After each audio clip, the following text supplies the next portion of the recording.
Hi అండి, welcome to my channel. వింటర్లో దొరికే ఒక రేర్ ఆకుకూర గురించి తెలుసుకుందాం.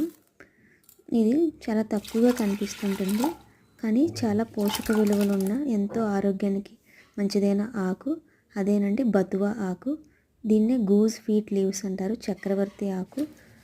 ఇది కొంచెం వేపాకు గోంగూర లాగా అనిపిస్తుంటుంది, చాలా పలుచుగా ఉంటుంది ఆకు. ఇది మన గుండెకి చాలా మంచిది. కిడ్నీస్లో ఉండే రాళ్ళను కూడా కరిగేలా చేస్తుంది. గుండె సమస్యలు ఉన్న వాళ్ళకి ఈ ఆకు ఒక వరం అని చెప్పొచ్చు. ఇంకా దీంట్లో vitamin C, vitamin A, B6, iron, potassium, calcium, magnesium, phosphorus, zinc, copper, sodium, selenium, fibre, water content ఉంటుంది. ఎమైనో యాసిడ్స్, యాంటీ ఆక్సిడెంట్స్ ఉంటాయి. ప్రోటీన్స్ తక్కువ ఉంటాయి.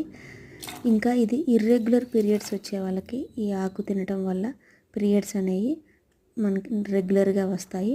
సెల్ డ్యామేజ్ కాకుండా సెల్ యొక్క కణజాల పనితీరుని మెరుగుపరుస్తుంది. వెయిట్ లాస్ అవ్వాలనుకునే వాళ్ళకి ఈ ఆకు చాలా బాగా ఉపయోగపడుతుంది. బ్లడ్ ప్యూరిఫైయర్గా కూడా పనిచేస్తుంది. స్కిన్ ప్రాబ్లమ్స్, స్కిన్ ఎలర్జీస్ నుంచి కూడా కాపాడుతుంది. జాండీస్ ఉన్న వాళ్ళు ఈ ఆకుని జ్యూస్ లాగా చేసుకొని కూడా తీసుకుంటే అది రికవరీ అవుతుంది. ఇంకా లివర్ హెల్త్ని ఇది కాపాడుతుంది. నులిపురుగులను కూడా చంపేస్తుంది.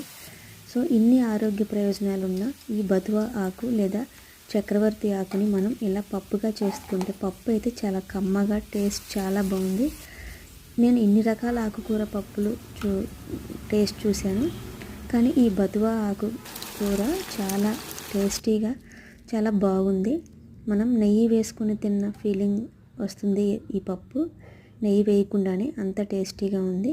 సో మీకు కూడా ఈ కంపల్సరీ ఇలా పప్పు కానీ లేదా కర్రీ కానీ చేసుకొని తినండి. Thank you.